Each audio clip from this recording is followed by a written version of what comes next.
अस्सलाम वालेकुम। उम्मीद है आप सब खैर खैरियत से होंगे। बचे हुए चावल कभी भी नहीं फेंकना, इससे बहुत मज़े की रेसिपी बनती है। ये बच्चों को बड़ों को सबको बहुत पसंद आएगी रेसिपी। ये बहुत ही आसान तरीके के साथ बनती है और कम खर्चे में तैयार होती है।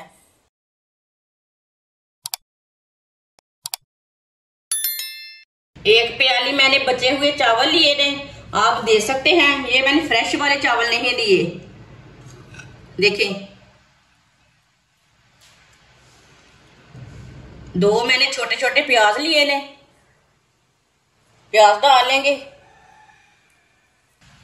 बारीक कटा हुआ टमाटर डालेंगे, ये एक टमाटर लिया मैंने।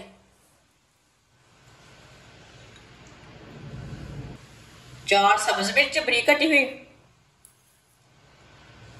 दो अंडे डालेंगे। आधा चम्मच नमक, नमक जरूरत के हिसाब से डालना, जितना आपको जरूरत है उतना डालना। आधा चम्मच सिर्फ लाल मिर्च, आधा चम्मच हल्दी पाउडर, एक चमची साबुत जीरा, एक चमची पिसा हुआ धनिया पाउडर, एक प्याली बेसन। ये प्याली से थोड़ा सा कम है, आप दे सकते हैं। बेसन डालेंगे, इसे मिक्स कर लेंगे।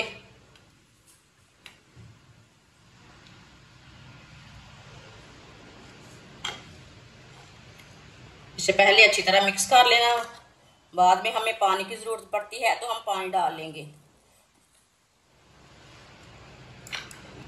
इसे मैंने मिक्स कर लिया। अब इसमें थोड़ा सा पानी डालेंगे, ज्यादा नहीं डालना, थोड़ा थोड़ा करके डालना है। इसे मिक्स कर लेते हैं।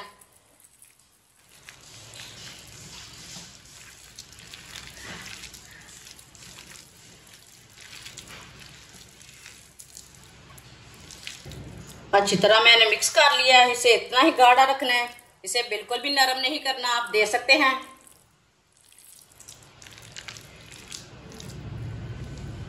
ऑयल को मैंने गर्म होने के लिए रखा था। ऑयल हमारा अच्छी तरह गर्म हो चुका है। इसी तरह ना आप चेक कर सकते हैं, ऊपर से भाप आए समझ लेना ऑयल गर्म है। ये थोड़ा सा पेंच लेंगे, आप कम ज्यादा ले सकते हैं, वो आपकी मर्जी है। इस तरह डालते जाएंगे। ये बहुत ही आसान तरीका है बचे हुए चावल की रेसिपी बनाने का। आप इसे पकोड़े भी बोल सकते हैं, टिक्की भी बोल सकते हैं, वो आपकी मर्जी है।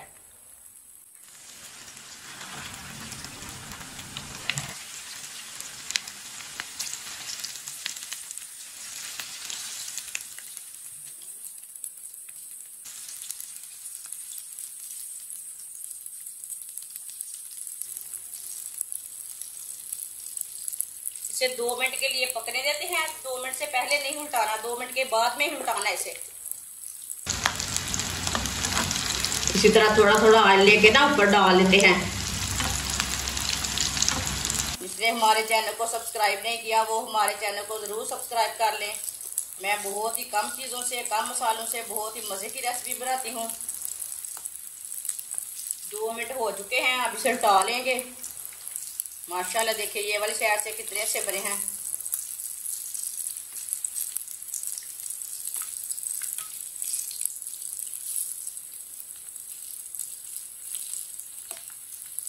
कोई भी यकीन नहीं करेगा बचे हुए चावलों की इतनी मजे की रेसिपी बनेगी।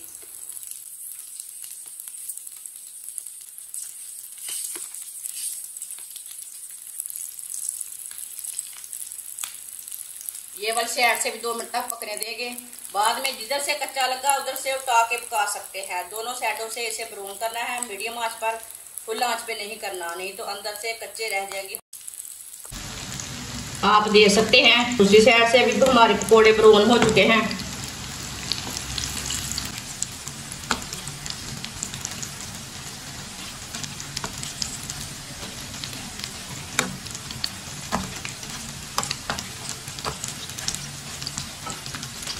अब चूल्हे को बंद कर देंगे,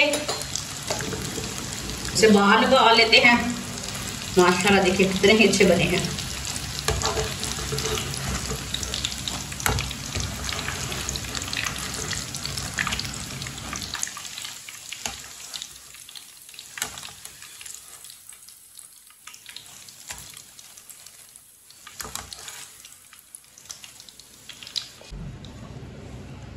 इसे प्लेट में डाल लेंगे। तो बाकी के बचे हुए हैं वो भी इसी तरह तैयार कर लेंगे। माशाल्लाह आप देख सकते हैं बचे हुए चावलों के पकोड़े हमारे तैयार हो चुके हैं। ये बहुत ही टेस्टी बने हैं। आप देख सकते हैं बचे हुए चावल कभी भी नहीं फेंकना। बहुत मजे की रेसिपी बनती है बचे हुए चावल की। बच्चों को बड़ों को सबको बहुत पसंद आएंगे। ये वाले पकोड़े ना बहुत पसंद आएंगे। आप इसे केचप के साथ खाएं, मायोनीज के साथ खाएं, बहुत ही टेस्टी हैं। हमारी वीडियो पसंद आए तो लाइक करें और हमारे चैनल को सब्सक्राइब करें। अच्छा, खुदा हाफिज।